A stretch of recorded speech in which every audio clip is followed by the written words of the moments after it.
for me, the last year being in DC has actually dramatically upped my worry and concern about this when you see actions and words and language from elected officials at all levels that undercut, to me, foundational American patriotic principles of freedom. What do I mean? We were able to secure over $400,000 in addition to millions that we've already secured directly from the federal government to our county sheriff for the Oracle program that many of you are probably familiar with, this nation-leading approach to address the opioid epidemic by actually treating people rather than sort of criminalizing addiction that we did for so many decades. Jewish Ulster County resident who wants all hostages returned, we must have a ceasefire now.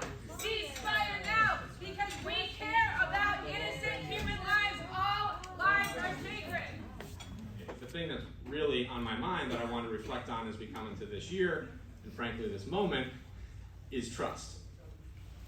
And I said, for those of you that were there, that trust in Congress in particular is at all-time lows. At the moment that we have incredible global challenges and conflict and war and loss and suffering, incredible challenges here. I heard someone mention housing, the economic situation, everything we're dealing with.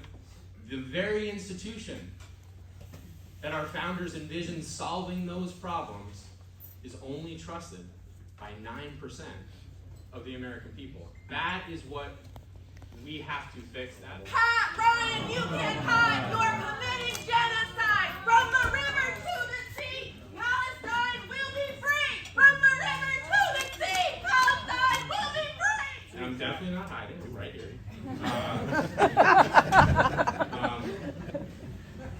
That at the end of the day, that trust comes from just showing up, being present, taking it in, doing everything you can to then deliver and meet those moments and those challenges, and not losing the kind of emotion and the humanity through it. So one of the first things I did in taking office, and this mirrors kind of what I did as county executive with 20 town halls and 20 towns in 20 weeks, is we set up something called our CARES van. This is a mobile office that hopefully some of you have been to, a few thousand other constituents have been to. We're taking this van across all 3 of our counties. We have 87 towns, municipalities, cities, and villages. We've already made more than 80 stops in the last year. We've driven over 3,000 miles. We've only gone off the road once, to my knowledge, in the ice. And we've been to more than 60 towns and cities, and by March, we'll have been at least once to every single one of those 87. What I've heard from a whole range of people is we have to figure out how to stop this. We have to figure out how to stop particularly innocent people, particularly innocent kids, anywhere, but certainly in Gaza, losing their life.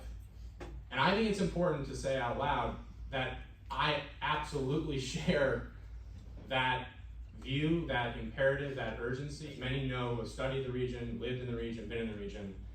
It's a 75-year-long problem that's incredibly complicated and hard and heart-wrenching and tragic. And unfortunately, anyone who thinks it can be quickly and simply solved, I share that sentiment deeply, but it is hard. It's even harder after October 7th than it was on October 6th.